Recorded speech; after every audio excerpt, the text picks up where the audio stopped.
PowerPlayChess, brought to you in association with Kagi. Let's take a look at what happened in the 11th and final round of the Women's Olympiad. Well, two teams were tied for first going to this final round. We had India and Kazakhstan on 17 points. India faced Azerbaijan. Kazakhstan faced USA. So incredibly tense. India were doing incredibly well, but stumbled in rounds 8 and 9. And Kazakhstan have come through right at the finish. So let's see what happened.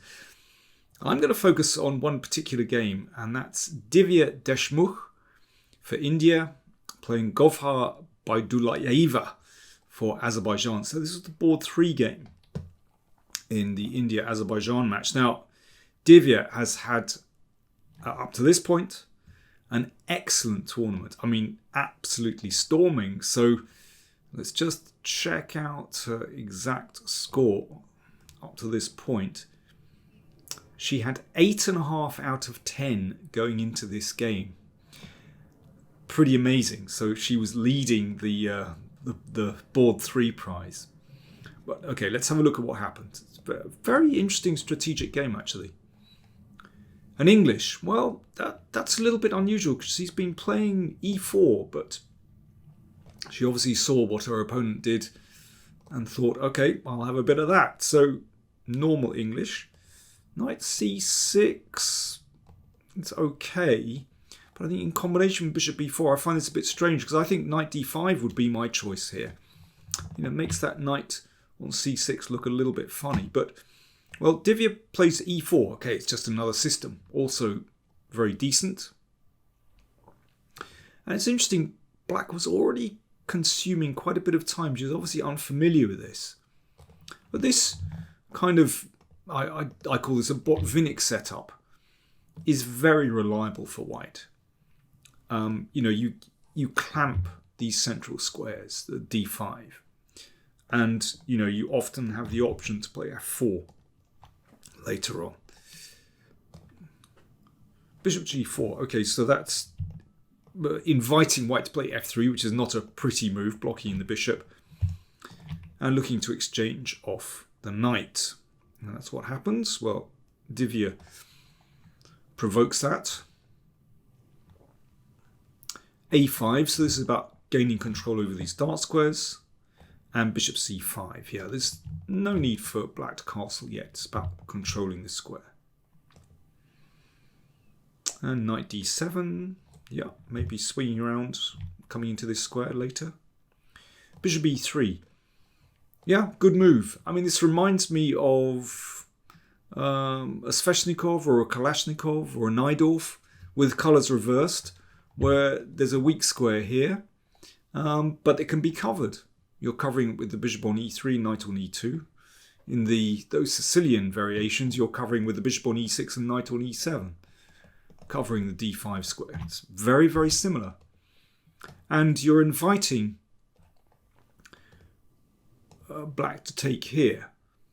And, of course, that pawn covers the d4 square and opens up the f-file.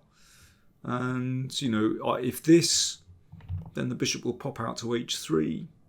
Comfortable position for white. Anyway, black decides to just occupy this square. And there was an exchange here. So that d4 square is like a dead point now. And it means that there's a little bit of an overlap in the middle. You know, f4 gains some nice space. b3, but Divya has something else in mind. She's looking to perhaps expand on the queen side. Also very reasonable. I mean, I think that's the nice thing about white's position. You know, you could later on play on the king side with these kind of moves, but you can also perhaps go for b4 as well. King h2, I like that move a lot. Totally secure. And you're also just asking black, okay, so what are you going to do here? Queen b6. Okay, trying to get some control here. Rook b1. And queen c5, attacks the pawn. It's provoking white into playing b4. Now, Divya did not do this. If b4, then the queen just comes back, and that rook looks quite nice on the a file. I mean, if you hopped into a3, and that was supported by the other rook, it might even anchor itself on c3. Now, white doesn't want that. So queen c1, that was a careful move. Good move. Rook a7, so that's preparing perhaps for the b file opening. But there's no need to play it yet. Queen b2. And now the rook came back again. Thought better of it. Well, I don't think that's strictly necessary. I mean, it was possible to play like this. But of course, white doesn't need to play b4. So, maybe those rooks are just redundant. I don't know. Could be possible to put the rook up here. It's another way of playing. In any case, rook a8. A8. It feels to me as though black was kind of unsure what was happening strategically. And this move I like a lot. Queen f2. Somehow it's rather annoying for that queen to have to hang on to the pawn on d4. But also the queen and rook line up nicely here, so that the rook, well, would think twice about moving away from f8. I mean, it's not clear that the f file is going to open at the moment, but you never know after a move like e5, then it might open at some moment. Queen c5. Okay, I think black is hoping that the queen will return, but this time Divya goes for it. Queen comes back. Now, if black has time to play rook a3, then that's quite pleasant. But b5. So that puts the pressure on black. Because now white wants to exchange on c6. And of course that would isolate all these pawns. Not so clever. And also with the queen on c6, then it invites e5 as well, opening up the bishop. So a tricky one. How do you face that? Well, I think the best way to play is to come back with the queen. And yes, it's possible for white to bring the rook down, but actually rook a7 covers. So rook b2 is possible. And then rook here. I mean, maybe white is slightly better here.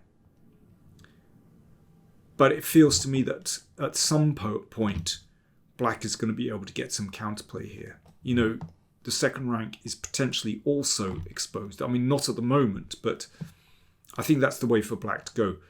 But it seems to me black was kind of spooked into playing c5 and shutting the b file. But strategically, I think black is in big trouble now, because there is always a threat to open the diagonal and the bishop conquers some important square, an important pawn, but maybe an important square on d5. So rook a1 is an important first move. So queen f3 might happen, h4 might happen to give the bishop some room. But principally, there are problems for black on this diagonal. But rook a1, really important, making sure that black doesn't get counterplay with the rook. So rook a5 played. I mean, it is possible to play passively. It's not a lot of fun.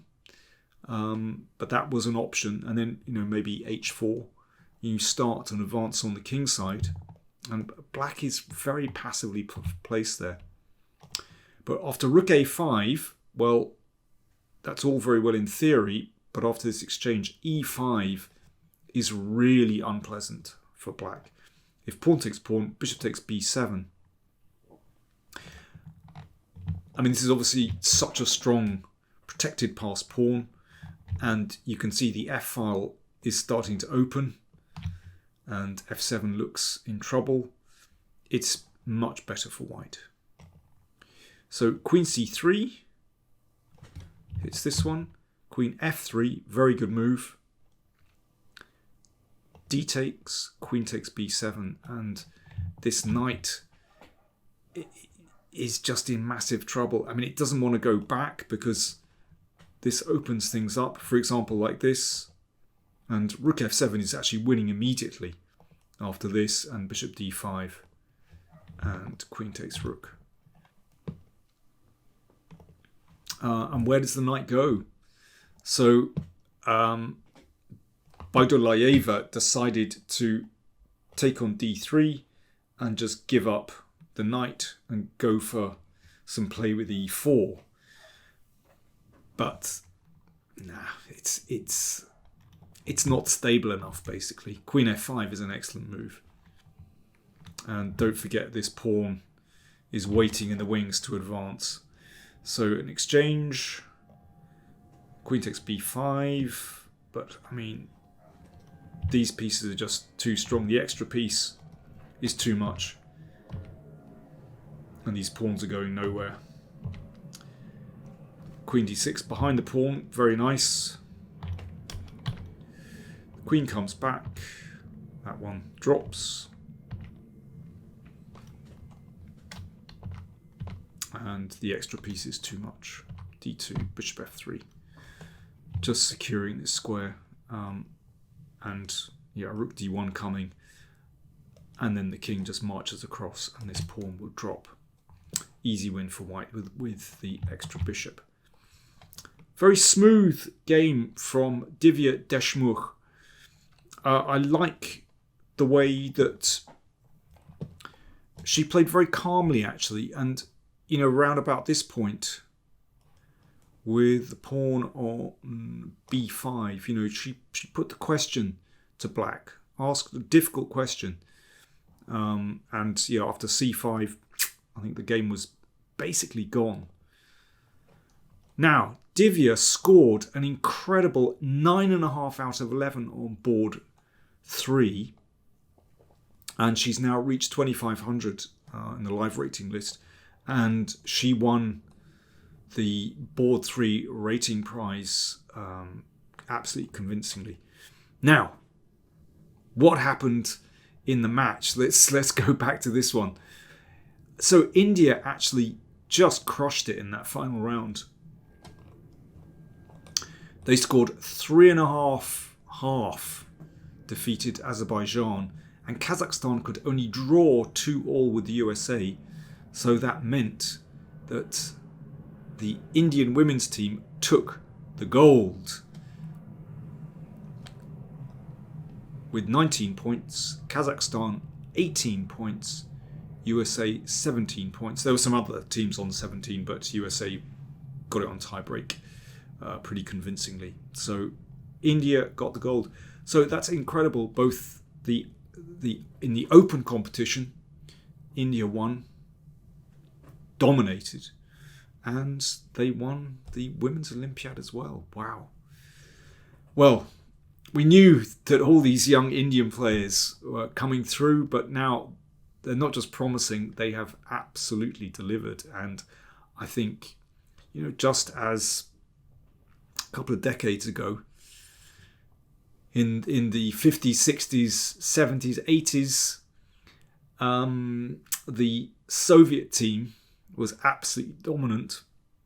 Well, we could be seeing something similar with the Indian team as well. We'll have to find out what will happen. But at the moment, they are so impressive. I'm so impressed by their focus, their ambition, and their general manner. Actually, they're incredibly polite. They're very respectful of their opponents, but at the same time have extraordinary belief as well.